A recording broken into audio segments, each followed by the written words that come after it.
யோவான் எழுதின சுவிசேஷம் 10வது அதிகாரம், John chapter 10, 10-11 ஆகிய வசனங்கள், verses 10 and 11. வாசிப்போமா? திருடன் உண்டாயிருக்கவும் அதை பரிபூரணப்படவும் வந்தேன். நானே நல்ல மேய்ப்பன்.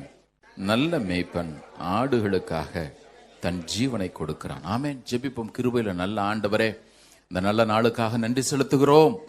எங்கள் ஆண்டவர் எங்கள் நடுவிலே பெரியவராய் நல்ல மேய்ப்பராய் நீர் உலாவுகிறீர். அதற்காய் ஸ்தோத்திரம் ஐயா. கர்த்தர் இன்றைக்கு இந்த வசனங்களை கொண்டு எங்களோடு பேசும். இந்த இடம் முழுவதும் உடைய பரிசுத்த பிரசனம் நிறைந்திருக்கட்டும். உடைய ரத்தம் தெளிக்கப்படட்டும். ஆண்டவரே, இன்றைக்கு நாங்கள் உண்மை ருசிக்க செய்யும் ஐயா. உம்மோடு இன்னும் நெருங்க எங்களுக்கு உதவி செய்யுங்க. தொடக்க முதல் முடிவு வரையில் கர்த்தருடைய மகிமையின் பிரசனம் மகிமையாய் வல்லமையாய் அசைவாடட்டும். ஆண்டவரே, எல்லா இடையூறுகளும் இயேசு நாமத்தினாலே கடிந்து கொள்கிறோம். புல் உலரும் பூ உதிரும், உம்முடைய வசனமோ என்றென்றைக்கும் நிலைத்திருக்குமே. கர்த்தாவே, எங்களோடு பேசட்டும் ஐயா. மாத்திரமல்ல, பிள்ளைகள் கொடுத்த காணிக்கையிலும் கர்த்தனீர் அங்கீகரித்திருக்கிறீர். ஆசீர்வதியும் அவர்கள் அறிக்கையிட்டதின்படியே பெருகு செய்யும். துதி கன மகிமையெல்லாம் ஒரு எடுக்கிறோம். மீட்பர் இயேசுவின் நாமத்தில் எங்களை தாழ்த்தி ஜெபிக்கிற நல்ல பிதாவே. உட்காரும். கர்த்தருடைய பரிசுத்த நாமத்திற்கு மகிமை உண்டாவதாக. கர்த்தர் நல்லவர், அவர் கிருபை என்றும் உள்ளது. இன்றைக்கு தேவ செய்திக்கு நான் கொடுக்க விரும்புகிற தலைப்பு, ஜீசஸ் அவர் குட் ஷெப்பர்ட். நம்முடைய நல்ல மேய்ப்பராகிய இயேசு. கரங்களுத்துறையில சொல்லுவோமா? இது நாம கிறிஸ்து பிறப்பின் தினத்தை, அந்த கொண்டாட்டத்தை நாம இந்த மாதம் முழுவதுமே நினைவு கூறுகிறோம். கடந்த வாரத்திலே ஆண்டவர் இயேசு எதற்காக இந்த பூமியிலே வந்தார் என்கிறதனுடைய ஒரு குறிப்பை மாத்திரம் நாம பார்த்தோம். அதை அவர் வாயினாலேயே அறிக்கையிட்டு சொன்னது. சகையனுடைய சம்பவத்திலே வாசிக்கும் பொழுது, இழந்து போனதை தேடவும் ரட்சிக்கவுமே மனுஷகுமாரன் வந்தார். இன்றைக்கு இந்த இடத்துல தம்முடைய வருகையின் ஒரு காரியத்தை குறித்து ஆண்டவர் சொல்லுகிறதை கவனிக்க முடியும். என்ன சொல்றாரு அப்படின்னு கேட்டீங்கன்னா, 10வது வசனத்துல, திருடன் திருடவும் கொள்ளவும் அழிக்கவும் வருகிறான். பிசாசானவன் அவன் திருடுறதற்கு, கொல்றதற்கு, அழிக்கிறதற்கு வருகிறான். நானோ, இயேசுவாகிய நானோ, அவைகளுக்கு ஜீவன் உண்டாயிருக்கவும் அது பரிபூர்ணப்படவுமே வந்தேன். Life abundant. அந்த அபண்டன்ஸ் லைஃப் பார்த்தீங்கன்னா பரிபூர்ணம். அந்த அபண்டன்ட் லைஃப்னு பார்த்தீங்கன்னா அந்த வார்த்தைக்கு இந்த பரிபூர்ணப்படவுமே வந்தேன், முழுமையடைய வந்தேன் அப்படின்ற மாதிரி தான் தமிழ்ல இருக்கு. ஆனால் ஆங்கிலத்தில் அதை பார்த்தீங்கன்னா நிறைவா, தாராளமா, பொங்கி வழியத்தக்கதாக, ஏராளமாய், தாராளமாய் நன்மைகளையும் சமாதானத்தையும் என்னுடைய ஆடுகள் அந்த மகிழ்ச்சியும் பெற்று அனுபவிப்பதற்காக, அவைகளுக்கு நான் அவைகளை கொடுப்பதற்காக நான் வந்தேன் அப்படின்றார். கவனிக்கணும். இயேசு இந்த பூமியிலே அவர் மனிதனாக பிறந்தாரே, அவர் சொல்லுகிறார், என்னுடைய ஆடுகளுக்கு ஜீவன் உண்டாயிருக்கும்படி அந்த ஜீவன் பரிபூர்ணப்படுவமே நான் வந்தேன் என்கிறார். ஆண்டவர் 7 இடங்களிலே ஐ ஆம், எப்படி அன்னைக்கு மோசே கிட்ட யாத்திராகமம் 3வது அதிகாரத்தில் ஐ ஆம் தட் ஐ ஆம், இருக்கிறவராக இருக்கிறேன் அப்படின்னு சொன்னாரோ, அதே மாதிரி யோவான் எழுதின சுவிசேஷத்தில் ஆண்டவர் 7 இடங்களிலே I am the light of the world. 6வது அதிகாரத்தில் பார்த்தீங்கன்னா ஜீவப்பம் நானே அப்படின்றார். 8-9 அதிகாரங்களில் உலகின் ஒளி, நானே உலகின் ஒளி, நான் உலகத்திற்கு ஒளியாய் இருக்கிறேன் அப்படின்றார். 10வது அதிகாரத்தில் பார்த்தீங்கன்னா நானே வாசல், நானே மேய்ப்பன் சொல்றார். 11வது அதிகாரத்தில் நானே உயிர்த்தெழுதலும் ஜீவனுமாய் இருக்கிறேன் அப்படின்றார். 14வது அதிகாரத்தில் நானே வழியும் சத்தியம் ஜீவனுமாய் இருக்கிறேன். மாத்திரமல்ல, 15வது அதிகாரத்தில் நானே மெய்யான திராட்சை செடி. 7 இடங்கள்லையும் அவர் நான் தான் உன் வாழ்க்கையிலே அல்லது ஒரு மனிதனுடைய வாழ்க்கையிலே என்ன என்ன தேவைகள் இருக்கிறது. 7 என்பது அது பரிபூரணம், அது அந்த பெர்ஃபெக்ஷன். அது ஒரு மனிதனுடைய வாழ்க்கை பரிபூரணம் அடைவதற்கு, முழுமை அடைவதற்கு நான் வந்தேன். ஒருவேளை இயேசுவை அறியாமல், தெரியாதா, அவங்க தானப்பா நம்ம வழியில் நம்ம போவோம். சில பேர் ரொம்ப கேஷுவலாக சொல்கிறாங்க, நமக்கு எம்மதமும் சம்மதமாக இருந்துட்டு போட்டோம். இன்னைக்கு நான் சொல்கிறத கவனிங்க. ஒரு மனிதனுடைய வாழ்க்கை முழுமை அடைய வேண்டுமே ஆனால் இந்த பரிபூரண ஜீவனை கொடுக்கும்படி வந்த இந்த நல்ல மேய்ப்பர் வாழ்க்கையில் அவசியம். இந்த நல்ல மேய்ப்பர் நம்முடைய வாழ்க்கையில் பிறந்திருக்கிறபடி நான் எல்லாரும் கரம் கொடுத்துட்டு எல்லாம் சொல்லுவோமா? ஏன் ஆண்டவர் தன்னை மேய்ப்பனாக இந்த இடத்துல காட்டுகிறார்? அந்த 7 இடங்கள்ல ஐயம்னு சொன்னார்ல, அது எல்லாவற்றையும் விட ரொம்ப சிறப்பானது இந்த யோவான் 10வது அதிகாரத்தில் நானே வாசல் சொல்றார். அது பின்னால் நம்ம பார்ப்போம். இங்க அவர் தன்னை ஒரு மேய்ப்பனாக அடையாளப்படுத்திக் கொள்கிறார்.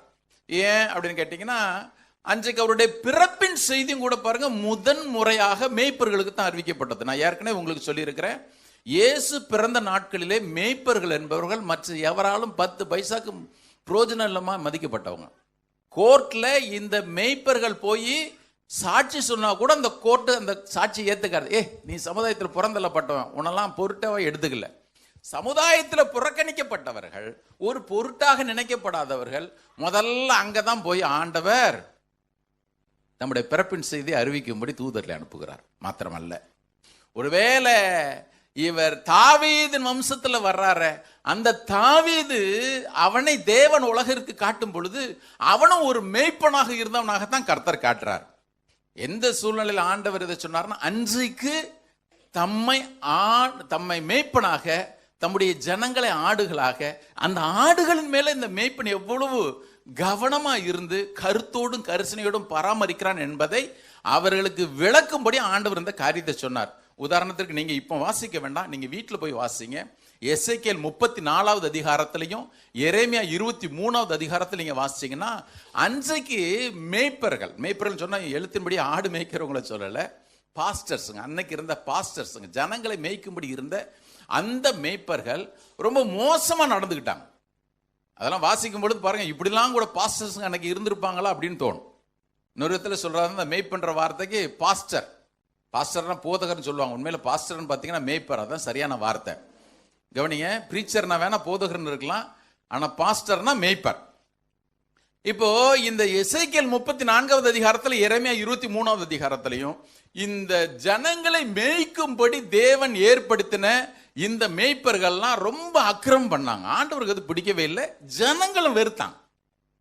ஜனங்கள் இவைகளெல்லாம் வெறுக்கும் பொழுது ஒரு நல்ல மேய்ப்பன் எப்படி இருப்பான் என்பதை அவர்களுக்கு அறிமுகப்படுத்தும்படி தம்மையே ஆண்டவர் இயேசு முன்னிலைப்படுத்துறார். இது ரொம்ப முக்கியம். சரி, இங்க சொன்னாரு, நானே நல்ல மேய்ப்பன், இவரை ஏற்றுக்கொள்ள வேண்டியது ஏன் அவசியம் அப்படின்னு பாத்தீங்கன்னா, முன்னால் அது ஒரு வசனத்தை சொல்றார். 9வது அதிகாரம் 39வது வசனத்தை எடுங்க. John chapter 9 verse 39. எல்லாருடைய கவனம் இங்க இருக்கணும்.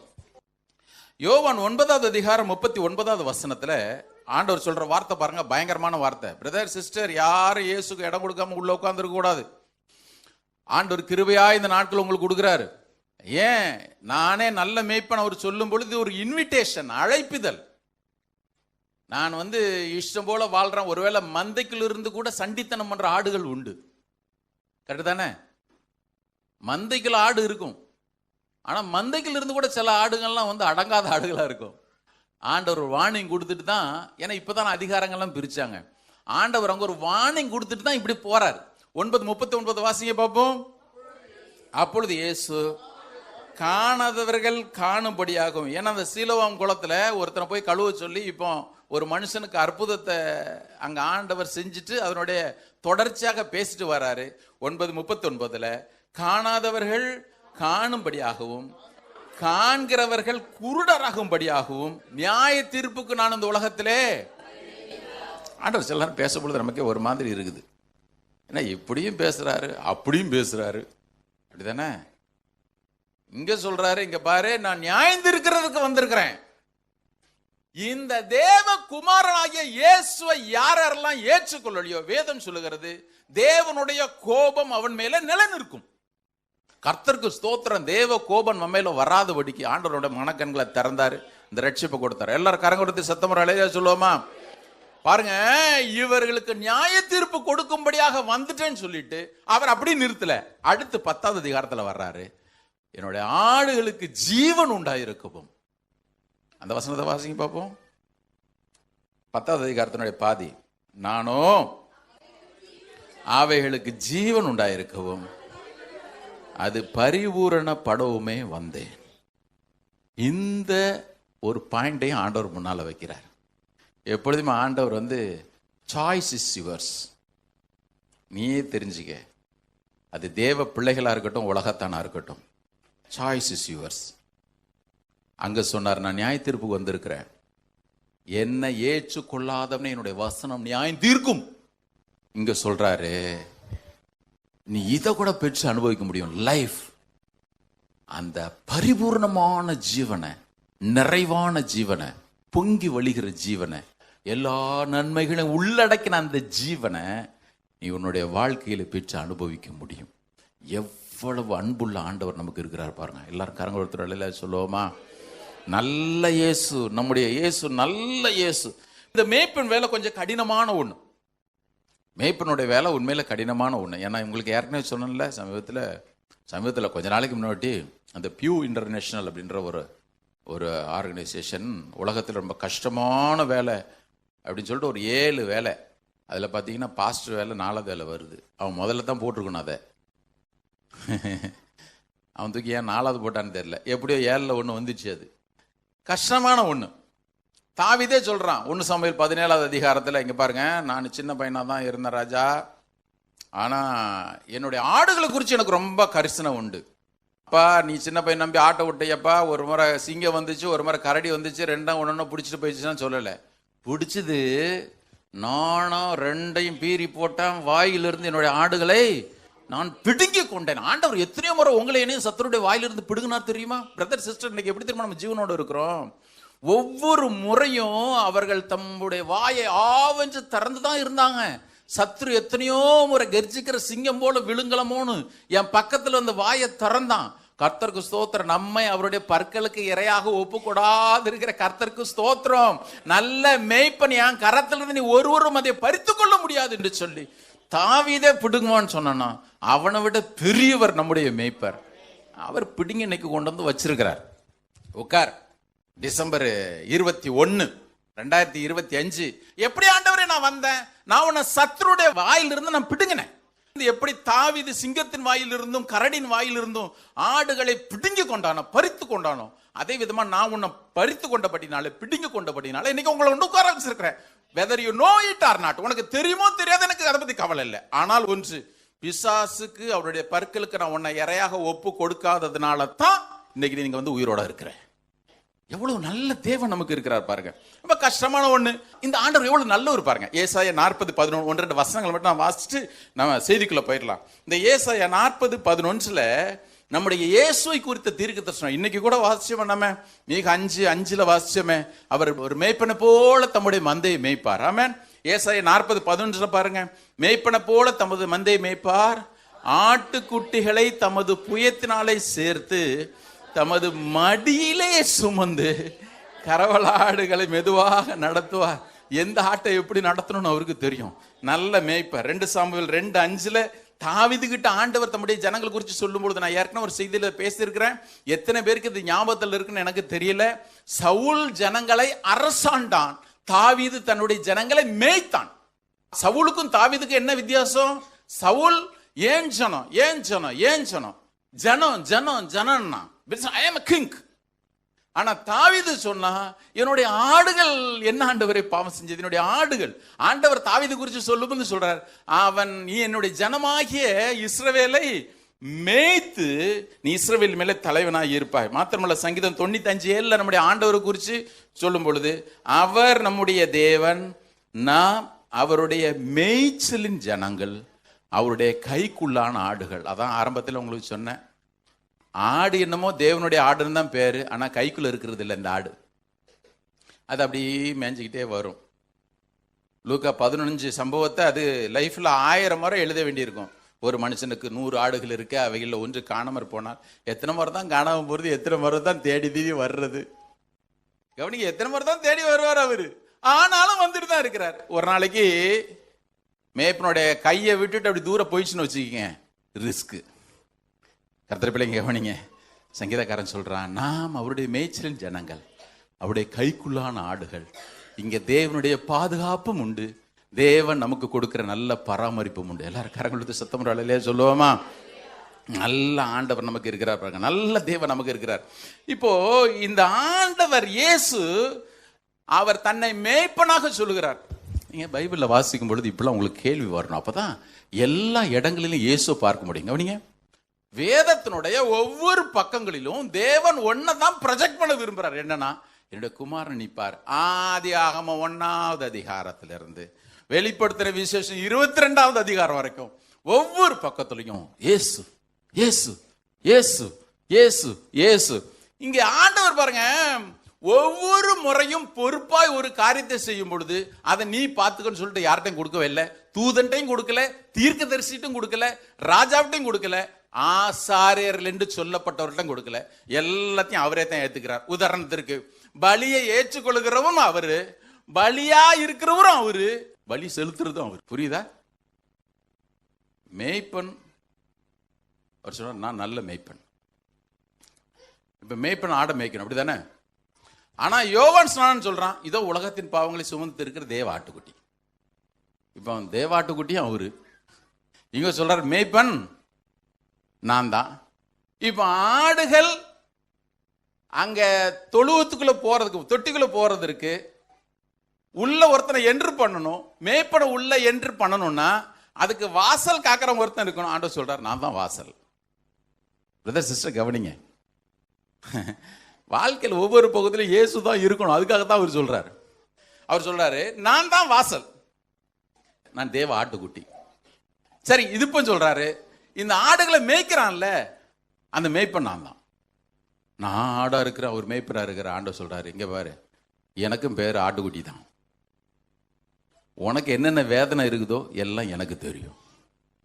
நம்முடைய ஒவ்வொரு பலவீனங்களையும், ஒவ்வொரு வேதனைகளையும், உணர்வுகளையும் நன்கு அறிந்த நல்ல மேய்ப்பர் ஒருத்தர் இருக்கிறார். பிரதர் சிஸ்டர், எங்கேயோ ஒரு பகவான் பிரதர் அல்லது அவர் எங்கேயோ தெய்வம் இருக்கிறார், நான் ஒரு பக்தன்.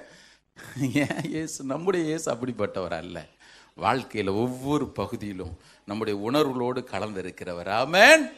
சில பேர் சொல்லுவாங்க, இயேசு 2000 வருஷத்துக்கு முன்னாடி தானே பிறந்தாரு. போ, உங்ககிட்ட பேசியே பிரயோஜனமே கிடையாது. உதாரணத்திற்கு நீங்க பாருங்களேன், ரோமர் 8வது அதிகாரம் 3வது வசனத்தை எடுங்களேன். இங்கிலீஷில் அவ்வளோ நல்லா இல்லை, தமிழில் ரொம்ப அழகாக இருக்கு. இங்கிலீஷ் நானும் ஒவ்வொரு வருஷனாக வாசித்து பார்த்தேன், ஒரு மாதிரி இருக்குது. தமிழில் எவ்வளோ பியூட்டிஃபுல்லாக இருக்கும் பாருங்களேன். அதை வாசிக்க பார்ப்போம். ரோமர் 8:3. அது எப்படி எனில், மாம்சத்தின்படி பலவீனமாய் இருந்த நியாய பிரமாணம் செய்யக்கூடாததை, எப்படி பைபிள் எடுத்து பாருங்க. வேதத்தின் மகத்துவங்களை எழுதி கையில கொடுத்திருக்கிறார், அதை பாருங்க. இயேசு அங்க இருக்கிற ஒரு சிங்காசனத்தில் இருக்கிறவர் அவருதான். இப்ப எப்படி திரும்ப போட்டிருக்கு, அது எப்படி எனில் நியாய பிரமாணத்தின்படி பலவீனமாய் இருந்த நியாய பிரமாணம் செய்யக்கூடாததை தேவனே செய்யும்படிக்கு, தேவகுமாரன் செய்யும்படிக்குன்னு போடல. இப்ப யாரு செய்யறாரு, நானே செய்யணும்னு சொல்லிட்டு. இப்ப இயேசு சொன்னார்ல, நானும் பிதாவும் ஒன்றாய் இருக்கிறோன்னு வசனம் வருவாருங்க. நியாயப்பிரமாணத்தின்படி பலவீனமா இருந்ததை தேவனே செய்யும்படிக்கு தம்முடைய குமாரனை பாவ மாம்சத்தின் சாயலாகவும் பாவத்தை போக்கும் பலியாகவும் இந்த பூமியில அவர் அனுப்பி மாம்சத்தினாலே பாவத்தை ஆக்கினைக்குள்ளாக தீர்த்தார். கரங்களை உயர்த்தி சத்தம் ஒரு அலையில சொல்லுவோமா? எனக்கு அவர் என்ன செய்வார், இவர் என்ன செய்வார், நீங்க தைரியமா சொல்லலாம். எல்லாவற்றிலும் எல்லாவற்றிற்காகவும் எல்லாமுமா இருக்கிற நல்ல மேய்ப்பரனுடைய வாயில்கள் இருக்கிற ஆமென் ஒரு அலையில சொல்லுவோமா? ஹல்லேலூயா, ஹல்லேலூயா, ஹல்லேலூயா. நீங்க வெறுமனே கேஷுவலா ஆண்டவர் மேல உங்களுக்கு ஒரு இன்ட்ரெஸ்ட் இருந்துச்சுன்னு வச்சுங்களேன். ஏன் பிரதர் சர்ச்சுக்கு போறோம், நல்ல சொல்ல கவனிங்க. நான் சர்ச்சுக்கு போறேன் பிரதர், இன்னைக்கு சண்டே ஆனா சர்ச்சுக்கு போகணும் பிரதர், அங்க போய் காணிக்க போடும்போது கர்த்தர் மேய்ப்பரா இருக்கிறார், வாரத்தில் ஒரு முறையாவது நான் சொல்லிடுறேன் பிரதர், அல்லது 23ஆம் சங்கீதம் எனக்கு தெரியும். ரொம்ப கேஷுவலா ஆண்டவர் மேல நமக்கு இருக்குன்னு வச்சுங்களேன் ஒரு ஆர்வம். சில பேருக்கு அப்படித்தான். கிறிஸ்தவ வாழ்க்கை ரொம்ப கேஷுவலான வாழ்க்கை. அவன் கோயிலுக்கு போறான், அவன் மசூதிக்கு போறான், நானும் சர்ச்சுக்கு போறேன் அப்படின்னு நம்முடைய வாழ்க்கை ரொம்ப சாதாரணமா இருந்துச்சுன்னு வச்சுக்கங்களேன், ஏனோதானு இருந்துச்சுன்னு வச்சுக்கங்களேன். அந்த ரியலான இயேசு நம்முடைய வாழ்க்கையில் அனுபவிக்கவே முடியாது. அவரை மேய்ப்பராக அனுபவிக்கணும்னா ஒவ்வொரு நாளும் இந்த மேய்ப்பனுடைய சத்தத்தை கேட்டு பழகணும். அது ரொம்ப முக்கியம். இந்த நிறைவான பரிபூர்ண ஜீவன் என்னோட வாழ்க்கையில் நான் அனுபவிக்கணும்னா அவர் சொல்ற ஒவ்வொன்றுக்கும், ஒரு ஆட்டுக்கு என்னென்ன குவாலிட்டிலாம் இருக்குன்னு அவர் சொல்றாரோ. இன்னைக்கு நம்ம மேய்ப்பனை பத்தி அதெல்லாம் பார்க்க போறல, இந்த பரிபூர்ண ஜீவனை மாத்திரம் நம்ம பார்த்துட்டு முடிப்போம். ஒரு முறை ஒரு பெரிய கான்சர்ட் ஒன்று நடந்துச்சு. அங்க ஒரு அழகாய் பாடக்கூடிய ஒரு வாலிபன், அவன் 23ஆம் சங்கீதத்தை ரொம்ப நேர்த்தியா பாடணும், ரொம்ப அழகா பாடினான். எல்லாரும் எழுந்து நின்று கைத்தட்டினான். அவன் சொன்னான், இந்த பாடலை வேற யாராகிலும் பாட விரும்புகிறான். அவனும் ரொம்ப பந்தெல்லாம் பண்ணிக்கல, அவன் நல்லா அழகா பாடுனா, இனிமையா பாடுனா. அப்படியே அரங்கத்துல இருந்து எல்லாரும் எழுந்து நின்று கை தட்டினாங்க. ரொம்ப பியூட்டிஃபுல்லா பாடி இருக்கிறான். அவன் சொன்ன, அந்த பாடலை வேற யாரையாலும் பாட விரும்புறீங்களா? நமக்குள்ள ஒரு தாழ் மனப்பாடம் வரும். ஐயோ, அவன் அவ்வளோ கை தட்டு வாங்குறான், நம்ம போய் நின்றுட்டு. நான் அடிக்கடி சொல்லுவோம்ல, அவன் 7 கட்டை 8 கட்டை, நம்ம உருட்டு கட்டை, நம்ம எங்க போய் பாடுறது? நமக்கு எந்த ஸ்கேல நிக்கவே நிக்காது யோசிச்சிருக்கலாம். ஒரு பெரியவர் வந்தார். அந்த 23ஆம் சங்கீதத்தை ரொம்ப அழகா பாடினார். அவருக்கு வரல. அந்த வாலிபன் இனிமையாய் பாடினவனுக்கு எழுந்துருன்னு நல்ல கரங்களை தட்டின அரங்கத்தில் இருந்த அந்த ஒவ்வொருத்தருமே இந்த பெரியவர் 23வது சங்கீதத்தை பாடின பொழுது தேவனுடைய அன்பினால நிறைஞ்ச எல்லாரும் ஆள ஆரம்பிச்சாங்க. அந்த பாடகன் எழுந்து வந்து சொன்னா, I know the song, he knows the shepherd. எனக்கு இந்த சங்கீதம் தெரியும், ஆனா இவருக்கு மேய்ப்பரையே தெரியும். பிரதர் சிஸ்டர், இன்னைக்கு அந்த அனுபவத்துக்கு தான் கர்த்தர் நம்மளை அழைக்கிறார் தெரியுமா? ஓ பிரதர், 23ஆம் சங்கீதம் எனக்கு தெரியும், கர்த்தர் மேய்ப்பரா இருக்கிறார். கர்த்தர் மேய்ப்பரா இருக்கணும், கர்த்தர் மேய்ப்பரா இருக்கணும். அவர் கரம் பிடித்து நடக்கிற அனுபவம் 2026 ஒவ்வொருவருக்கும் இங்க வரணும். பிரதர், மறுபடியும் சொல்றேன், இயேசுவை வாழ்க்கையில ஒவ்வொரு நாளும் அனுபவிக்கிற ஒரு அனுபவம் ஒரு கிறிஸ்தவனுக்கு இல்லைன்னா அவன் கிறிஸ்தவனே கிடையாது. கிறிஸ்தவனே கிடையாது. நீங்க எத்தனை வருஷம் வேணாலும் நீங்க கிறிஸ்தவ குடும்பத்தில் பிறந்து நீங்க கிறிஸ்தவனா இருந்துட்டு போகட்டும், அவரை நீங்க ரொம்ப கேஷுவலான இயேசுவை பார்ப்பீங்க. அப்படி இயேசு பார்த்துட்டு போயிட்டீங்கன்னு வச்சிங்களேன், ஒரு பிரயோஜனமும் கிடையாது. வாக்குத்தத்தங்கள் அப்படியே தான் இருக்கும், மேய்ப்பர் அப்படியே தான் இருக்கிறாரு. உண்மையாய் அவர் அனுபவிக்கும்படி தேடுகிற ஒவ்வொருவருக்கும் அவர் அந்த ஜீவனை, பரிபூர்ண ஜீவனை நிறைவா கொடுத்துக்கிட்டே தான் இருக்கிறாரு. நாம ஒருத்தர் கூட அதை பெற்று அனுபவிக்க தவறிவிடவே கூடாது. ஆமென். ஒவ்வொருத்தரும் சங்கீதக்காரன் அனுபவிச்சு சொன்னான் பாருங்க, கர்த்தரனுடைய மேய்ப்பராக இருக்கிறார், நான் தாழ்ச்சி அடையேன். ஆமென், ஹல்லேலூயா. இப்ப மேய்ப்பன் எதற்காக வந்தார் அப்படின்னு பாத்தீங்கன்னா, யோவான் 10:10 அந்த நடுப்பகுதியிலிருந்து வாசிப்போம். நானோ இந்த ஆடுகளுக்கு ஜீவன் உண்டாயிருக்கவும் அது பரிபூர்ணப்படவும் வந்தேன். ஹல்லேலூயா. இத ஒரு டிரான்ஸ்லேஷன் சொல்லும்போது, I came so they can have real and eternal life, more and better life than they ever dreamt of. அவன் கனவு கண்டிருப்பான் பாரு, அதை விட இன்னும் சொல்றதா, நீங்க யோசிச்சு பார்ப்பீங்களா, நான் இப்படிலாம் இருந்தா நல்லா இருக்கும் அப்படின்னு சொல்லிட்டு. நீங்க காரும் பென்ஸ் காரும் ரோல்ஸ் ராய்ஸும் காருன்னா அதெல்லாம் ஆண்டவருங்க சொல்லல. இங்க ஆண்டவர் பரிபூர்ண ஜீவன் சொல்றது என்ன தெரியுமா? இதுவும் உண்டு, இதுக்கு மேல ஒண்ணு உண்டு. என்ன தெரியுமா? நல்ல மகிழ்ச்சி, எல்லா புத்திக்கு மேலான தேவ சமாதானம், எல்லா சூழ்நிலையிலும் அவருக்கு சாட்சியாய் விளங்குற அனுபவம். ஆமென். எப்பொழுதெல்லாம் பிசாசு வாளாட்டுறானோ அவனை ஜெயிக்கிற அனுபவம். இங்க அவர் அதை தான் பேசுறாரு. இது இன்னொரு டிரான்ஸ்லேஷன் சொல்லுது, my purpose is to give life in all it's fullness. நான் இந்த பூமிக்கு வந்ததனுடைய நோக்கமே ஜீவனை நிரம்பி வழியத்தக்கதாக நான் என்னுடைய ஆடுகளுக்கு கொடுக்கும்படி வந்தேன். அவர் வந்ததனுடைய நோக்கத்தை ஒருத்தர் கூட தவற விட்டுறக்கூடாது. பிரதர் சிஸ்டர் கவனிங்க, கிறிஸ்துமஸ் பிரதர் 2024 கொண்டாடினேன், 2023 கொண்டாடினேன், 2022 கொண்டாடினேன், எத்தனை வருஷம் கொண்டாடிட்டு போங்க. அவர் வந்ததனுடைய நோக்கம் எனக்கு ஜீவன் உண்டாயிருக்க வந்தது. ஆண்டவரே, நான் ஜீவனை பெற்றுக்கொண்ட ரட்சிக்கப்பட்டிருக்கிறேன். இப்போ சொல்லணும், ஆண்டவரே என்ன நெக்ஸ்ட் போர்ஷனுக்கு நீங்க எடுத்துட்டு போங்க, நெக்ஸ்ட் லெவல் ஆஃப் அந்த லைஃபுக்கு நீங்க எடுத்துட்டு போங்க. என்ன அப்படின்னு கேட்டீங்கன்னா, இந்த ஜீவன் எனக்கு கிடைச்சது, ரட்சிக்கப்பட்டேன், இப்போ எனக்கு பரிபூர்ண ஜீவனை நீங்க தருகிறீர் ஆண்டவரே. தேவன் கொடுக்குற நல்ல பரிபூர்ண ஜீவனுக்காக எல்லாரும் கரம் கொடுத்து சத்தம் அலையில சொல்லுவோமா? நல்ல தேவன். ஒரு டிரான்ஸ்லேஷன் ஆம்பிளிஃபைட் பைபிள்ல, I came that they may have and enjoy life. Enjoy லைஃப்னா என்ன அர்த்தம்? ஆட்டம் குத்தாட்டம் போடுறது கிடையாது, அவுத்து விட்ட கழுத மாதிரி அலையும் சொல்லதெல்லாம். ஓ பிரதர், பைபிளே சொல்லுது இயேசு வந்தது என்ஜாய் லைஃப், வாழ்க்கை வாழ்வதற்கே. அவர் அதை சொல்லலைங்க. அவரு எப்பவுமே அவரு மேலானதை தான் சொல்லுவார். ஐ came that they may have and enjoy life and have it in abundance to the full till it overflows. அது நிரம்பி வழியத்தக்கதாய் அவ்வளவு நிறைவான அபரிமிதமான அந்த வாழ்க்கையின் அனுபவங்களை பெற்ற அனுபவத்துக்கு தான் வருகிறேன். ஆமா, இது எதுல இருந்து தெரியுமா வருது? இந்த ஜீவன், பரிபூர்ண ஜீவன்றது எதுல வருது? சில பேர் ஒரு நாள் அந்த மிராக்கிள் நெட்னு ஒரு டெலிவிஷன் சேனலில் வேலை செஞ்சுட்டு இருக்கும் பொழுது நிறைய கடிதங்கள் வரும். இந்த கடிதங்கள்லாம் பார்த்தீங்கன்னா ரொம்ப ரொம்ப வேடிக்கையாக இருக்கும் பாருங்க. நான் அதை படிக்கும்பொழுது ஒன்னே தான் யோசிப்பேன், இது இந்த ஊழியக்காரனுடைய தவறா, இல்லைன்னா அந்த விசுவாசிகள் அல்லது டிவியை பார்த்து செய்தியை பார்த்தவங்க புரிஞ்சுக்கிற தவறா? ஒரு பொண்ணு பாம்பேல இருந்து கடிதம் எழுதியிருக்குது. அப்போ இந்த கெட்ஸ் கார், ஹூண்டாயில் கெட்ஸ் கார் அப்போ தான் இன்ட்ரோடியூஸ் பண்ணியிருக்கிறான் மார்க்கெட்டில். அது போட்டிருக்குது. ஏன்னா எல்லா இடத்துலையும் ஹூண்டா கெட்ஸ்னா சின்ன கார் தான், ஆனால் பயங்கர விளம்பரம். அந்த கடிதத்தை பார்க்குறேன், அந்த பொண்ணு எழுதிருக்குது, டியர் பிரதர் இன் கிரைஸ்ட், நான் உங்களுக்கு 2000 ரூபா இங்கே காணிக்க அனுப்பிச்சிருக்கிறேன், 2000 ரூபா செக் அனுப்பிச்சிருக்கிறேன். ஆண்டவர் எனக்கு நல்ல 3 BHK ஃப்ளாட் ஒன்று தரணும், ஒரு நல்ல ஹூண்டா கெட்ஸ் கார் ஒன்று தரணும். அது மட்டும் எனக்கு வாழ்க்கையில் இருந்தனா எல்லா சந்தோஷம் இருக்கும். Please pray for me. இப்போ ஹூண்டா கெட்ஸ் கார்னு சேட்டா நிறைய பேருக்கு தெரியவே தெரியாது. ஏன்னா ரோட்டில் ஓடுறதே இல்லை. கொடுத்த காரே ஓடலைன்னா உனக்கு அதுலேருந்து எங்கே ஜீவன் வரும், எங்கேருந்து மகிழ்ச்சி வரும் சொல்லுங்க பார்ப்போம். எங்கேருந்து மகிழ்ச்சி வரும்? அன்னைக்கு ஒரு இடத்துக்கு கேரள் போயிருந்தோம். சிஸ்டர் ஷீலா தான் சொன்னாங்க, அதே பிரதர் இது இடிஞ்சு சொல்ற மாதிரி நிற்குது பிரதர் இது அப்படின்னாங்க.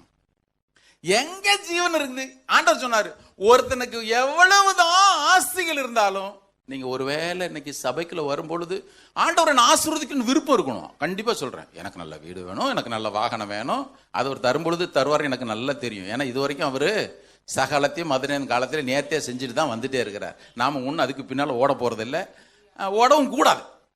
இப்போ சில தேவ பிள்ளைகளுடைய வாழ்க்கையில் இருக்கிற பரிதாபம் என்ன தெரியுமா? இம்மைக்காக மாத்திரமே எனக்கு அது வேணும், இது வேணும், இது வேணும், இது வேணும். ஆண்டவர் சொல்லுவாரு, இங்க பாரு, இது இருந்துச்சுன்னா உனக்கு இது வரும். உதாரணத்திற்கு ஒரு சம்பவம் சொன்னார் ஆண்டவர் இயேசு. இது நல்லா தெரிஞ்சதான் சம்பவம் தான், எல்லாரும் எடுங்க பார்ப்போம். லூக்கா 12வது அதிகாரம் 15வது வசனத்தில் ஆண்டவர் சொன்னாரு, ஒருவனுக்கு எவ்வளவு ஆஸ்தி இருந்தாலும் அது அவனுக்கு ஜீவன் அல்ல. ஏன்? அந்த பணக்காரனை குறித்து அங்க சொல்லும் பொழுது அவனுக்கு நல்ல விளைச்சல் இருந்துச்சு, நல்ல விளைச்சல் இருந்துச்சு. அவன் என்ன பண்ணணும், அன்னைக்கே உங்களுக்கு சொன்ன பாருங்க, ஆபிரகாமை கர்த்தர் ஆசீர்வதித்து I will bless you and make you a blessing to others. நான் உன்னை மற்றவங்களுக்கு ஆசீர்வாதமா மாற்றுவேன். ஆசீர்வாதத்துக்கு நிரம்பி வெளியே விட்டுருக்கணும். அவன் சொன்னான், அதெல்லாம் விட முடியாது, கர்நாடகக்காரன் கட்டுறதை விட நான் பெரிய டேம் கட்டுவேன்.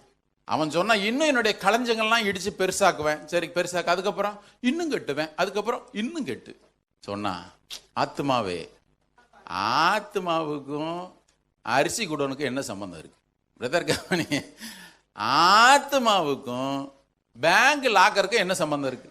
சில பேர் உங்க ஆசையெல்லாம் கொஞ்சம் இயேசு பக்கம் திரும்பட்டும், இயேசு பக்கம் திரும்பட்டும். கிறிஸ்தவ வாழ்க்கையில் இருந்தும் கூட இன்னும் அதிலே இருக்கக்கூடாது. ஆமா பிரதர், பாடியில போத்தீஸ் திறந்துட்டான் பிரதர், பாடியில சரவணா ஸ்டோர் இருக்கு பிரதர், அங்க வந்து மலபார் கோடு தொடங்கிட்டான் பிரதர், அங்க எல்கேஜி எங்கடா தொடங்கிட்டு போட்டும். அவர் சொல்லிட்டாரு, இங்க பாரு, ஃபூல்ட்டார் அவனை. நான் பாஸ்டர் என்ன ஜோமனை கூட்ட போயிருந்தாருன்னா, ஒருவேளை நான் அப்படி செஞ்சிருவேன்னு நினைக்காதீங்க, நான் கண்டிப்பா செய்ய மாட்டேன். கர்த்தாவே இவர மேல் பிரியமா இருக்கிறபடினால் உமக்கு ஸ்தோத்திரம்.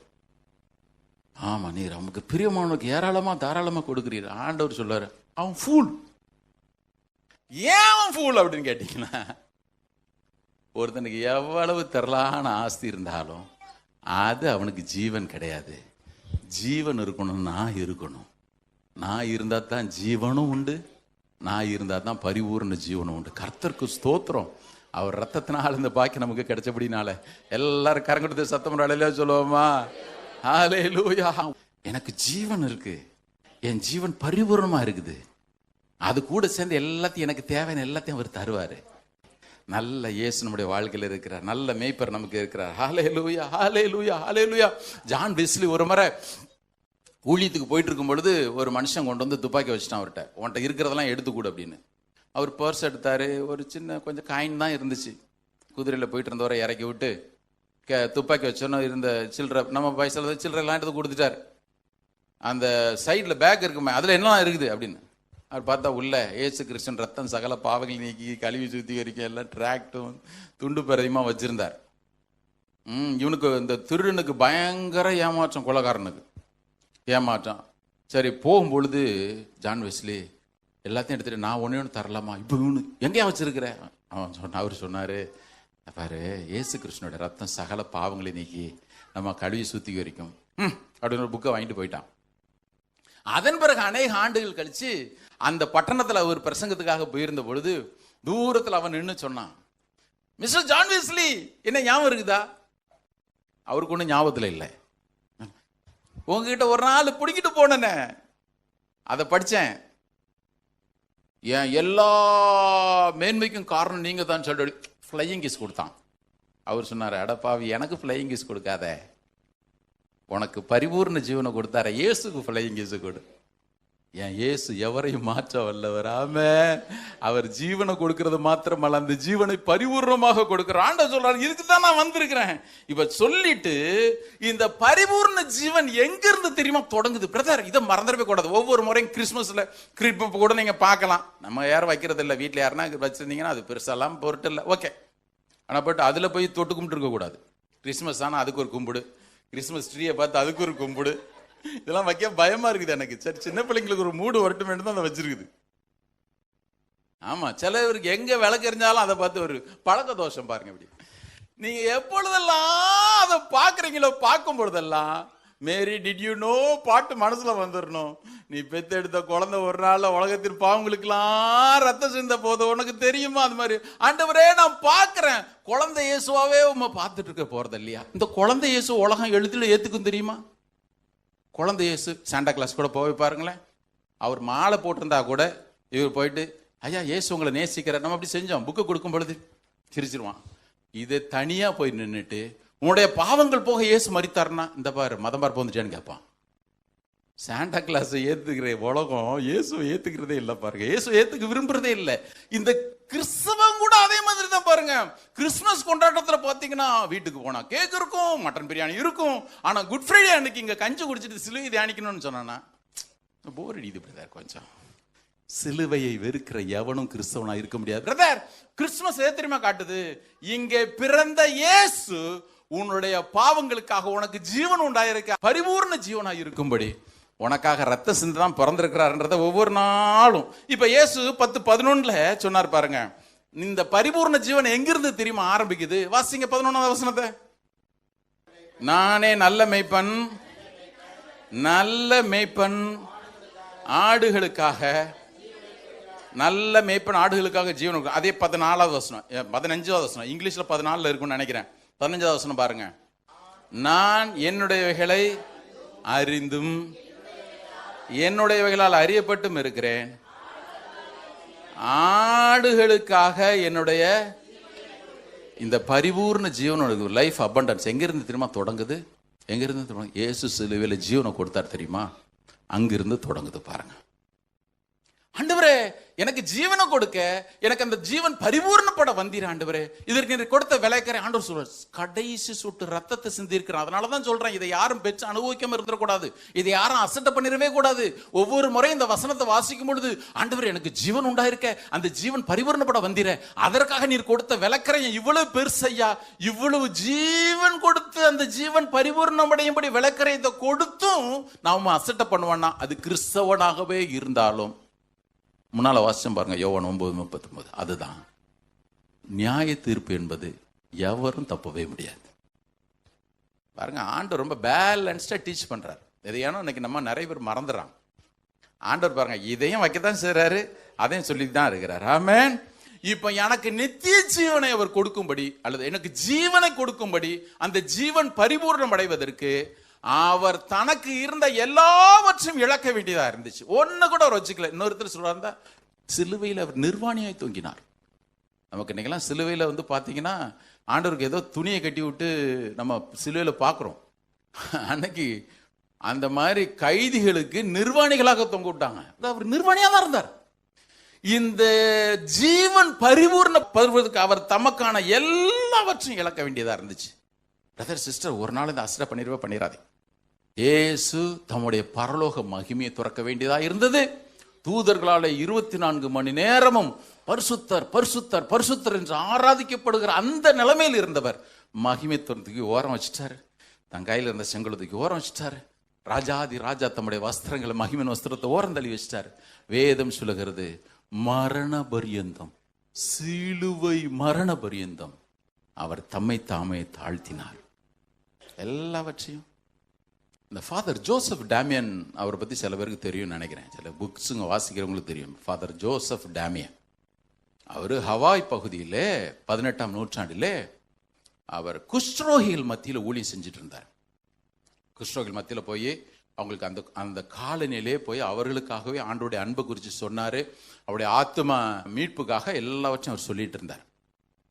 இந்த ஃபாதர் ஜோசப் டேமியன் கிட்டத்தட்ட 11 வருஷங்கள் அவங்க நடுவில் ஊழியம் செஞ்ச பிறகு மறுபடியும் சொல்றேன், அந்த தொழுநோய் என்பது லெப்ரசின்றது கண்டேஜியஸ் கிடையாது, தொற்று நோய் கிடையாது. ஆனா சில நேரத்தில் அது அது கர்த்தர் அனுமதிச்சாரா இல்லைன்றது எனக்கு தெரியல. இப்போ பாருங்க, ஃபாதர் டேமே நாங்கள் போய் அவர்கள் நடுவில் ஊழியம் செஞ்சுட்டே இருந்தார். ஒரு நாள் காலையில் 11 ஆண்டுகள் ஊழியம் செஞ்ச பிறகு ஒரு நாள் காலையில் நல்லா அடுப்பில் வெண்ணி போட்டுட்டு இருந்தார். வெண்ணி போட்டுட்டு அதை இறக்கும் பொழுது காலில் வெண்ணி ஊத்திடுச்சு. வெண்ணி ஊற்றின பிறகு தான் அவருக்கு தெரிஞ்சது ஏதோ ஒன்று மாறுதல். ஏன்னா ஊற்றின வெண்ணி அவர் காலில் ஒரு வலியை கூட கொண்டு வரவே இல்லை. இப்போ தான் அவருக்கு புரிஞ்சுது எனக்கும் குஷ்ரோகம் வந்துடுச்சு அப்படின்ட்டு. அன்றைக்கு மார்னிங் டிவோஷன் நடத்தணும் அங்கே இருக்கிற ஜனங்களுக்கு. அந்த குஷ்ரோகிகள் மத்தியில் போய் அவர் காலை தியானம் நடத்தணும். இவர் போனார். ஒவ்வொரு நாளும் அவர் தன்னுடைய செய்தி தொடங்கும் பொழுது மை ஃபெல்லோ பிலீவர்ஸ் அப்படின்னு தான் தொடங்குவாராம். எனக்கு அருமையான விசுவாசிகளே அப்படின்னு தான் தொடங்குவார். அன்னைக்கு அவர் அந்த இன்ட்ரோடக்ஷன் பேசும்பொழுது சிலரால புரிந்து கொள்ள முடிஞ்சது, சிலரால புரிந்து கொள்ள முடியல. அவர் சொன்னார் மை ஃபெல்லோ லெப்பர்ஸ் அப்படின்னு சொன்னார். அதை வாசிக்கும் பொழுது யோசிச்சேன், ஆண்டவரே, வாழ்க்கையில கேடுகட்ட நிலைமையில இருந்த பொழுது அங்கே பரிசுத்தர் பரிசுத்தர் பரிசுத்தர் அப்படின்னு சொல்லிட்டு ஆராதிக்கப்படுகிற அந்த நிலைமையில இருந்தவர். வேதம் சொல்லுகிறது அவர்களை சகோதரர் என்று சொல்ல வெட்கப்படவே இல்லைன்னு போட்டிருக்கு. My fellow lepers. அதற்கு குஷ்ரோகத்தை விட பாவம் ரொம்ப கொடுமையானது தெரியுமா? குஷ்ரோகத்தை விட பாவம் நாச்சம் பிடிக்கக்கூடியது. குஷ்ரோகத்தை விட பாவம் ஒரு மனுஷனை அணுவாய் சிதைக்கக்கூடியது. எல்லா மகிமை விட்டார். ஃபாதர் ஜோசப் டேமியன் சொன்னார் my fellow lepers, my fellow beings. இயேசு சொல்லியிருப்பார், அப்படித்தானே? ஆவியான தேவன் பிரதர், மகிமையானவர், ஏண்டவர் உமக்கான எல்லாத்தையும் நீர் இழக்க வேண்டியிருந்தது. அவர் சொல்லுவாரு, என்னுடைய ஆடுகளுக்கு ஜீவன் உண்டாயிருக்கணும், அந்த ஜீவன் பரிபூர்ணம் படுறதுக்கு நான் வந்திருக்கிறேன்.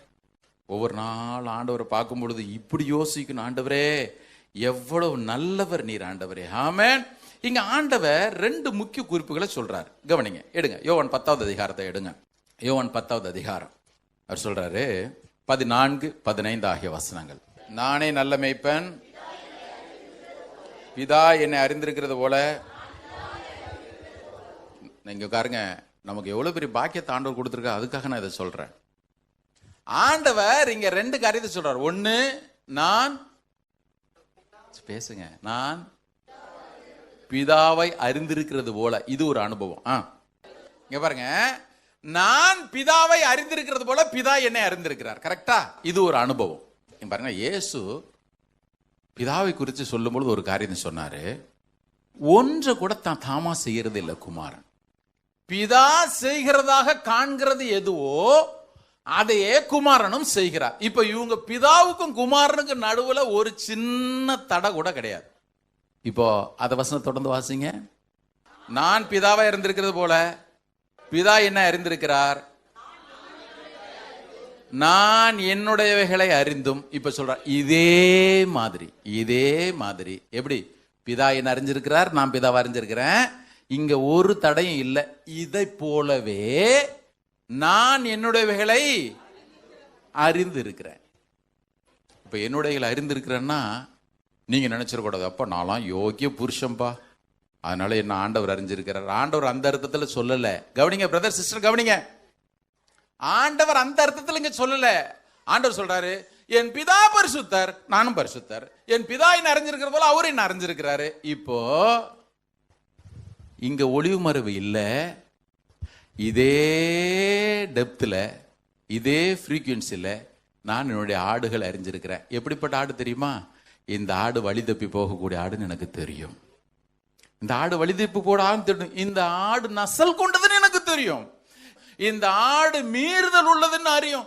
ஏசாயா 53வது அதிகாரத்தில் அதை தான் ஏசாயா சொல்றான். நாம் எல்லாரும் ஆடுகளை போல அவன் வழிதப்பி திரிஞ்சோம். இது வழிதப்பி திரிகிற ஆடுன்னு அந்த மேய்ப்பனுக்கு நல்லா தெரியும். அவர் சொல்றாரு, இதெல்லாம் தெரிஞ்சிருக்குல்ல, எல்லாம் தெரிஞ்சுதான் நான் அதுக்கு ஜீவன் உண்டாயிருக்க வந்திருக்கிறேன். ஆமென். ஆடுகள் என்ன நல்ல மேய்ப்பன அறியும். ஆனா நான் அவைகளை நல்ல ஆடுகள் என்னால சொல்லவே முடியாது. ஆண்டவர் சொன்னாரு, நல்ல மேய்ப்பன் தன்னுடைய ஆடுகளை வெளியே விட்டு பின்பு அவைகளுக்கு முன்பாக செல்லுகிறான். 2026 நமக்கு முன்னால இயேசு போறார். விசுவாசிக்கிறவங்க ஒரு அலையில சொல்லுங்க பாப்போம். 2026 அவர் சொன்னார், தன் நல்ல மேய்ப்பன் தன்னுடைய ஆடுகளை வெளியே விட்ட பின்பு, நான் யோசிப்பேன், நல்ல வேலை ஆண்டவரே, நல்ல மேய்ப்பன் தன்னுடைய ஆடுகளை வெளியே விட்ட பின்பு நல்ல ஆடுகளுக்கு முன்பாக போறான்னா அவ்வளவுதான், நமக்கு அதெல்லாம் கந்தல் உண்மைதானே? ஆண்டவர் அப்படி சொல்லவே இல்லை.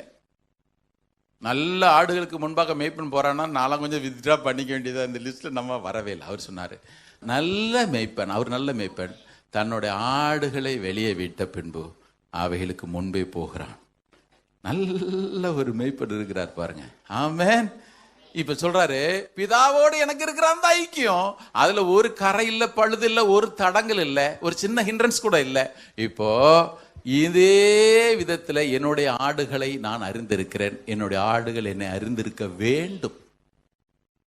என்னுடைய ஆடுகள் நான் நல்ல மேய்ப்பன்றதை அவங்க அறிஞ்சிருக்கணும். நான் அவைகளுக்கு ஜீவன் உண்டாயிருக்கும், அந்த ஜீவன் பரிபூர்ணப்படவுமே நான் வந்தேன் என்பதை அவர்கள் அறிந்திருக்க வேணும். ஆண்டவர் சொல்ற, ஏன் ஆடுங்க சூப்பர் அப்படின்லாம் சொல்லவே இல்லை. என்னுடைய ஆடுகள் வழிதப்பி போகக்கூடிய ஆடுங்க தான், முரட்டாட்டம் உள்ளதுதான், சுயநலம் உள்ளதுதான், கீழ்ப்படியாம உள்ளதுதான். ஆனாலும் நான் அவைகளை நேசிக்கிறேன், அவைகளுக்காக என்னுடைய ஜீவனை கொடுக்க ஆயத்தமா இருக்கிறேன். ஹல்லேலூயா. இதுதாங்க கிறிஸ்மஸ்.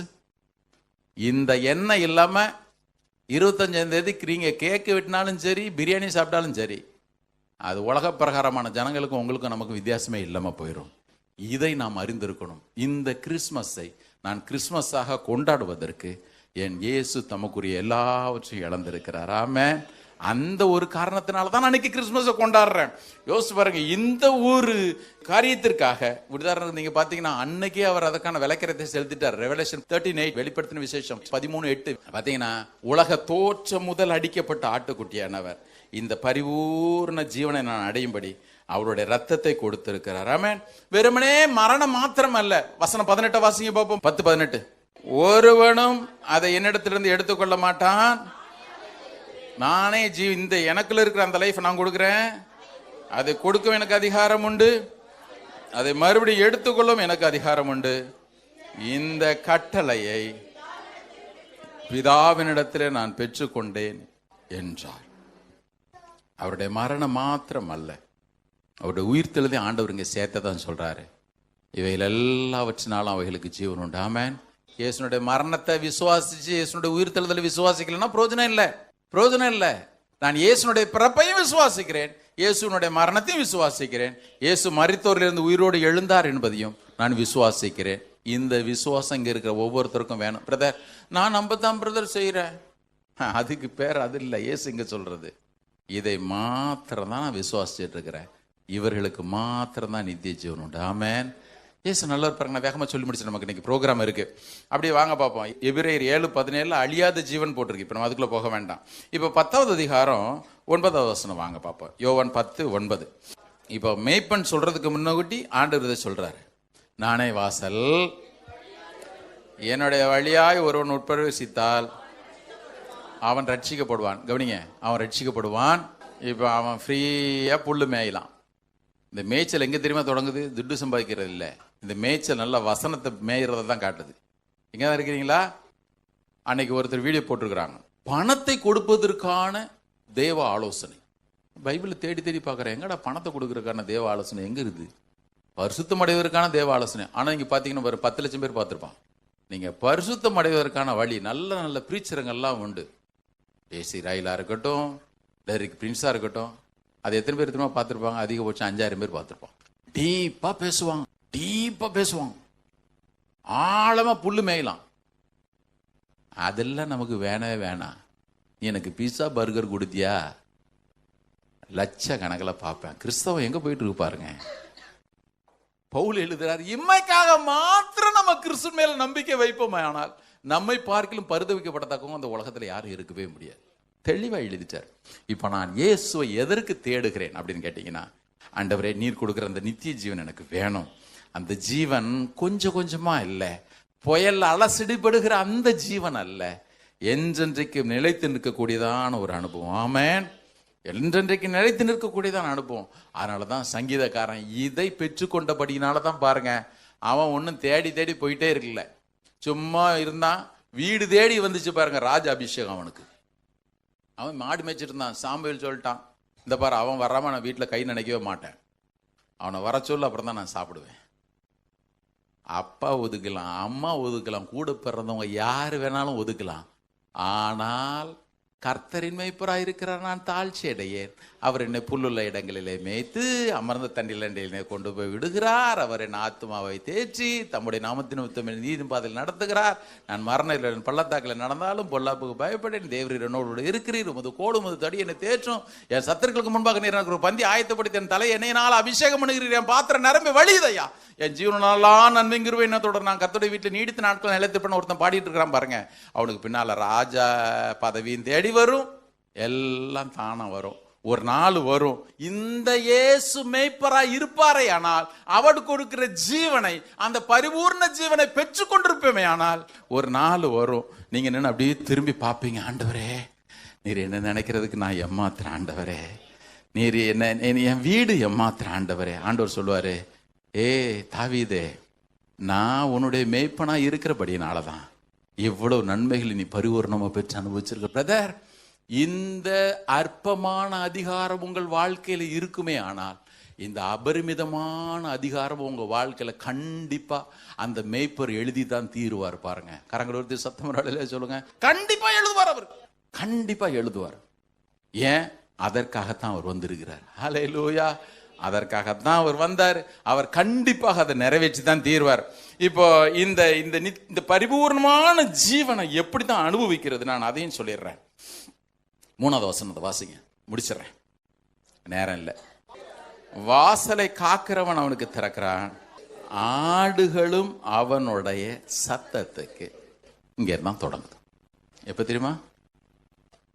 ஆடுகளுக்கு மேய்ப்பனுடைய சத்தம் எது நல்லா கேட்கும். ஒரு தேவ பிள்ளையை பொறுத்த மட்டும் கவனிங்க, நீங்க ஒவ்வொரு காரியம் செய்யும் பொழுதும் தேவன் உங்கள் ஆத்துமாவிலே கண்டிப்பா பேசத்தான் செய்வாரு. ஒவ்வொரு வசனத்தை கொண்டும் கர்த்தர் பேசுவாரு. இப்ப செவி கொடுக்கிறோமா கொடுக்கலையன்றதான் பிரச்சனை. தானே? ஆடுகளுக்கு நல்லா தெரியும். பாருங்களேன், ஆஸ்திரேலியால கொஞ்ச நாளைக்கு முன்னாடி நடந்த ஒரு சம்பவம், அது உண்மையில் நடந்த சம்பவம்.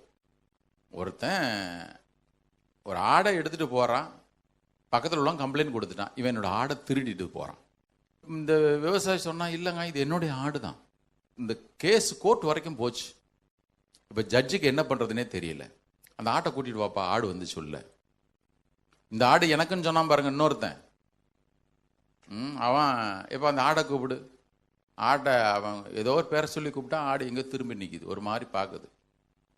இப்போ திருட்டு பட்டம் கட்டினாங்களே அந்த உண்மையாக ஆட்டுக்கு சொந்தக்காரன், அவனை கூட ஆடை கூப்பிடுன்னா அவன் கரெக்டாக பேர் சொல்லி கூப்பிட்டான். ஓடி போச்சு ஆடு.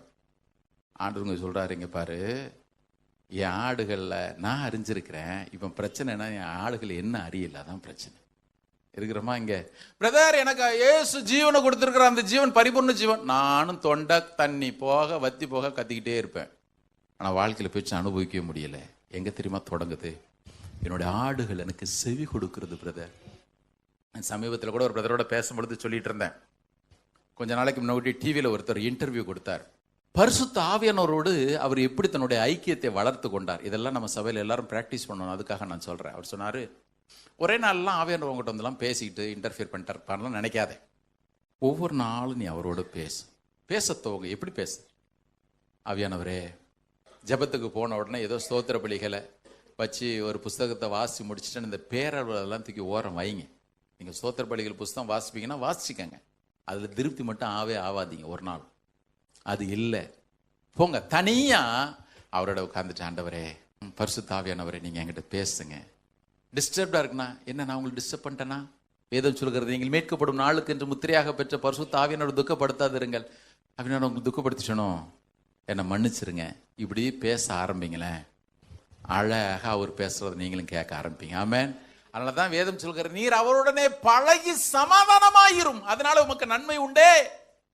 இப்ப பிரச்சனை என்னன்னா, நான் என்னைக்கோ ஒரு நாள் அவர் சத்தத்தை கேட்கணும்னு துடிக்கிறேன். ஆனா அவர் பேசிக்கிட்டு தான் இருக்கிறாரு. இந்த ரேடியோ கரெக்டா டியூனிங் எடுக்க மாட்டேங்குது, கரகரன்னு சத்தம் வருது. ஏன்? ஃபைன் டியூனிங் இல்லை பிரதர். இன்னைக்கு ஆண்டவர் சொல்றார், அபரிதமான வாழ்க்கை, லைஃப் அபண்டன்ஸ் நீ பெற்று அனுபவிக்கணுமா? என் சத்தத்துக்கு செவி கொடு. ஆமென். வேதத்தை வாசி, நான் பேசுவேன். ஐயோ பிரதர், வேதத்தை வாசிட்டேன் பிரதர், நீங்க சொன்னீங்களா ஒரு நாளைக்கு 10 அதிகாரம் வாசிச்சனா அவ்வளவுதான் வாழ்க்கையில் நல்ல ஆசீர்வாதம் வரும்னு சொன்னீங்களா பிரதர்? ஆண்டவர் சொல்றார் 10 அதிகாரம் வாசிச்சேன், அதுல ஒரு வசனத்தை கூட செவி கொடுக்கவே மாட்டேங்குது. கேட்கறதுல ஒரு பிரயோஜனம் இல்லை. ஆண்டவர் செவி கொடுக்கறதுனா என்ன தெரியுமா அர்த்தம்? என்ன நான் சொல்றது கேட்குது அந்த அர்த்தம் இல்லை. நான் சொன்னதை கேட்டு அது கீழ்ப்படியுதுன்னு அர்த்தம். கண்டிப்பா அவைகளுக்கு பரிபூர்ண ஜீவன் உண்டு. கரங்குடுத்த சத்தம் ஒரு அடையில சொல்லுவோமா? நல்ல ஆண்டவர் நமக்கு இருக்கிறார். இப்ப தேவை இந்த நல்ல மெய்ப்பரை நான் உங்களுக்கு சொல்லிட்டேன். இதுல எத்தனை பேருக்கு அந்த மெய்ப்பரை நான் தனிப்பட்ட விதத்தில் அறிஞ்சிருக்கிறேன்றதான் எனக்கு தெரியல. சிஸ்டர் கவனிங்க, நீங்க ஆவிக்குரிய சபையில் அங்கத்தினரா இருக்கலாம், திருவிருந்து எடுக்கலாம், நல்ல கிறிஸ்தவனாக உங்களை அடையாளம் காட்டலாம். ஆனால் தனிப்பட்ட விதத்துல நான் ரோடு பழகிறேங்க, என் இயேசு பேசுகிற சத்தத்தை கேட்கிற அந்த இனிமையான அனுபவம் என் வாழ்க்கையில பெருகி இருக்குது. நான் அவரோடு நடக்கிறேன் என்கிற அனுபவம் இன்னைக்கு இல்லைன்னா, இந்த கிறிஸ்மஸை கொண்டாடுறதுக்கு முன்னாடி அவரோடு ஒரு நல்ல ஒரு டெடிகேட் பண்ணுங்க, வாழ்க்கை பிரதிஷ்டை பண்ணுங்க. ஆண்டவரே நீங்க பேசுறதை கேட்க எனக்கு உதவி செய்யுங்க ஆண்டவரே. பிரதர் திரும்ப சொல்றேன், நான் இந்த அனுபவத்துல தான் நிறைய வளரணும் இன்னைக்கு ஆசைப்படுறேன். ஒரு நாள் ஆண்டோட கேட்கிறேன், ஆண்டவரே நீங்க பேசுறதை நான் கேட்கணும் ஐயா. வசனத்துல பேசுறாரு, நான் இல்லைன்னு சொல்லவே இல்லை, வசனத்தை தான் பேசுறாரு. அந்த வசனம் கூட பாருங்க சரியான நேரத்தில் நம்முடைய காதுகளில் துணிக்கணும். அப்படிதானே? 24/7 நம்ம பைபிள் எடுத்து வாசிச்சுட்டு இருக்கவே முடியாது. ஏற்ற வேலையில என்னத்தை சொல்லி நமக்கு ஆலோசனை கொடுக்கணும், ரேமாவை கொடுக்கணும்னு பரிசுத்த ஆவியானவருக்கு தெரியும். காலையில சட்டிக்குள்ள போட்ட சோறை அழகாக எடுத்து கொடுக்கணும்ல. சில பேருக்கு சட்டிலே இல்லை அகப்பையில வராதுன்னு அந்த கேஸை பத்தி பேசவே இல்லை. இன்னைக்கு சட்டியை நிரப்புங்க, வசனத்தினால நிரப்புங்க. ஆமென். அவரோட பேசுங்க, அவர் பேசுவார். ஒவ்வொரு நாளும் இந்த அனுபவத்தில் வளருங்க பிரதர். நீங்க எடுத்து வைக்கிற ஒவ்வொரு அடியும் சரியான ஸ்டெப்பா இருக்கும். ஆமென். பிள்ளைங்க வாழ்க்கையில் என்ன ஆண்டவரை ஸ்டெப் வைக்கணும்? ஆண்டவரே நான் உம்மோடு பழகி பேசுகிற அந்த அனுபவம் எனக்கு இருக்கிறபடினால ஆண்டவர் சொல்வார், இந்த பாரு நீ இந்த அடி எடுத்து வை, இப்படி செய்ய, இப்படி செய்யாத. ஆழமான உள்ளுணர்வு பரிசுத்தாவின் அன்னைக்கு ஒவ்வொருத்தருக்கும் தரணும். இங்க இருக்கிற ஒருத்தர் கூட அந்த அனுபவத்தை இழந்துடவே கூடாது பிரதர் சிஸ்டர். கவனிங்க, வாழ்க்கையில் ஒவ்வொரு முறை குழம்பும் பொழுதும் ஆண்டவரே நான் என்ன பண்ணுவேன் பிரதர், ஆண்டவர் என்ன சொல்றாரு, எனக்கு ஒன்றும் சொல்லவே இல்லைன்னு நான் சொல்லிடுவேன் டபால்னு. நீங்க தான் கேட்டுக்கணும். நான் அதை விரும்புறேன், இல்லைங்க நான் கேட்டு சொல்றேன். நான் உங்களுக்கு ஜெபிப்பேன், உங்களை நேர்த்தியான பாதையில் நடத்தும்படி நான் ஜெபிப்பேன். கர்த்தர் கண்டிப்பா நடத்துவார். அதை கேட்கிற அனுபவத்தை நாம் தான் வளர்த்து கொள்ளணும். ஆமென். பரிசுத்த ஆவியானவர் நமக்கு உதவி செய்வாராக. பிரதர் சிஸ்டர் அவர் செய்ய மாட்டான்னு ஒரு நாள் நீங்க சந்தேகப்பட வேண்டிய அவசியமே இல்லை. ஏன் தெரியுமா? அதற்காக அவர் கொடுத்த விலைக்கரையும் கடைசி சொட்டு ரத்தம் தாம் நிர்வாணியாய் இருக்கிறது கூட ஒரு பொருட்டா நினைக்காம எல்லா மகிமையும் திறந்து ஆடுங்களுக்கு ஜீவன் உண்டாயிருக்கணும், அந்த ஜீவன் பரிபூர்ணப்படும் நான் வந்தேன் என்று சொன்னவர் எல்லா நன்மையும் ஒன்றும் குறைவில்லாமல் நாம் பெற்று அனுபவிக்க செய்வார். ஆமென். இந்த இயேசு கொடுக்கிற இந்த ஜீவன்ல, இந்த பரிபூர்ண ஜீவன்ல இந்த உலக நன்மைகள் இருக்குது பாருங்க, அதெல்லாம் உங்க காலுக்கு கீழே போயிடும். இன்னைக்கு உங்க முன்னால எதெல்லாம் பெருசா நீங்க நினைச்சிட்டு இருக்கிறீங்களோ இவைகள் எல்லாம் இதுதானா நினைக்கக்கூடிய அளவிற்கு காலுக்கு கீழே போகிறோம். கர்த்தர் செய்வார். அதற்கு முதல் காரணம் எதுவோ தெரியுமா இருக்கணும், ஆண்டவரே நீர் கொடுக்கிற ஜீவன் அது எனக்கு நிறைவா தர்றதுக்கு நீர் உதவி செய்ய ஐயா. இன்னைக்கு உடைய சத்தத்தை கேட்க எனக்கு உதவி செய்யும், அவைகளுக்கு செவி கொடுக்க நீர் எனக்கு உதவி செய்யும். எல்லாரும் எழுந்து நிற்போம், எல்லாரும் எழுந்து நிற்போம், ஆண்டவர் நோக்கி பார்ப்போம். ஒருவேளை இந்த அனுபவம் இல்லாம நீங்க சபைக்கு வந்துட்டு போயிட்டு இருப்பீங்கன்னா இன்னைக்கு ஆண்டவருக்கு ஒப்பு கொடுத்துருங்க. கவனி, கிறிஸ்தவ குடும்பத்தில் பிறந்திருக்கலாம், ஆனா இயேசு என் மேய்ப்பராய் இருக்கிறாருன்னு சொல்லக்கூடிய அந்த நிச்சயம் இல்லைன்னா இன்னைக்கு இந்த நாள் நல்ல நாள் பாருங்க. இந்த 2025 கிறிஸ்மஸ் டிசம்பர் 25 உங்களுக்கு ஒரு மீனிங்ஃபுல்லான நாளா இருக்கணும்னா இந்த நல்ல மேய்ப்பன் உங்கள் வாழ்க்கையில வரட்டும். ஆமென். அவர் கொடுக்கிற ஜீவன் பரிபூர்ணமாய் நம்முடைய வாழ்க்கையில சுரந்து வருகிறதை அனுபவிக்க கர்த்தர் செய்யட்டும். எல்லாரும் கண்களை மூடி கரங்களை உயர்த்துக்கு பார்ப்போம். நீர் எங்கள் மீட்பர், நீர் எங்கள் நேசர், நீர் எங்கள் மேய்ப்பர், நீர் பரிசுத்தர் ஆண்டவரே. சொல்லுங்க, நீர் ஏன் மேய்ப்பர்? எல்லாரும் வாய் திறந்து நீர் ஏன் மேய்ப்பர் ஐயா, இயேசுவை நீர் ஏன் மேய்ப்பர். அனுபவம் இல்லைன்னா இன்னைக்கு அந்த அனுபவம் மாத்தணும். சிம்பிள்.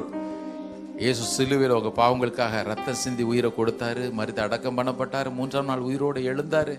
அவருடைய ரத்தம் சகல பாவங்களை நீக்கி என்ன சுத்திகரிக்கணும். யார் யாரெல்லாம் நம்புறீங்களோ இன்னைக்கு உங்க எல்லாருக்கும் அவர் மேய்ப்பரா மாறுவார். பிரதர், இந்த அனுபவம் இல்லாம தயவு செய்து இந்த இடத்த விட்டு கடந்து போயிடாதீங்க. நல்ல இயேசு நமக்கு இருக்கிறார். ஆமென். எல்லாரும் கையை உயர்த்துங்க. நீர் எங்கள் மீட்பர், நீர் எங்கள் நேசர், நீர் எங்கள் மேய்ப்பர் பரிசுத்தர். நீர் எங்கள் மீட்பர், நீர் எங்கள் நேசர், நீர் எங்கள் மேய்ப்பர் பரிசுத்தர். நீர் எங்கள் மீட்பர், நீர் எங்கள் மீட்பர், நீர் எங்கள் நேசர், நீர் எங்கள் மேய்ப்பர் பரிசுத்தர். பரிசுத்தர், பரிசுத்தர், சேனைகளின் கர்த்தர் பரிசுத்தர்.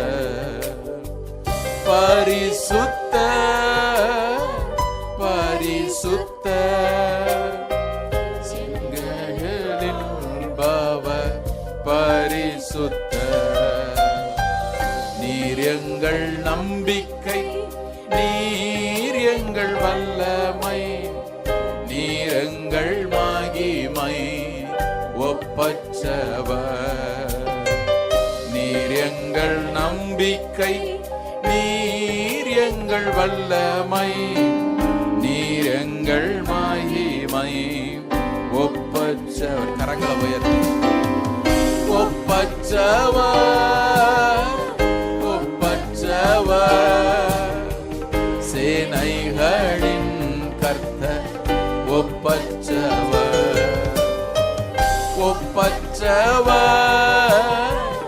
ஒப்பற்றவர், எங்களில் வாழ்பவர் ஒப்பற்றவர்.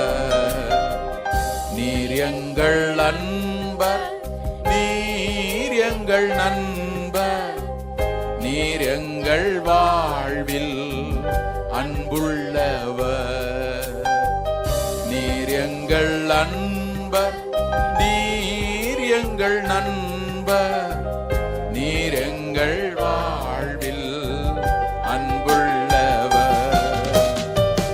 அன்புள்ளவர், அன்புள்ளவர், இயேசுவே சேனைகளின் கர்த்தர் அன்புள்ளவர். அன்புள்ளவர், அன்புள்ளவர், எங்களில் வாழ்பவர் அன்புள்ளவர். ஒப்பற்றவர் ஆண்டவரே, ஒப்பற்றவர், ஒப்பற்றவர், சேனைகளின் கர்த்தர் ஒப்பற்றவர். ஒப்பற்றவர், ஒப்பற்றவர், எங்களில் வாழ்பவர் ஒப்பற்றவர். பரிசுத்தர். எல்லாரும் கரங்களை உயர்த்தி பரிசுத்தர் இயேசுவே.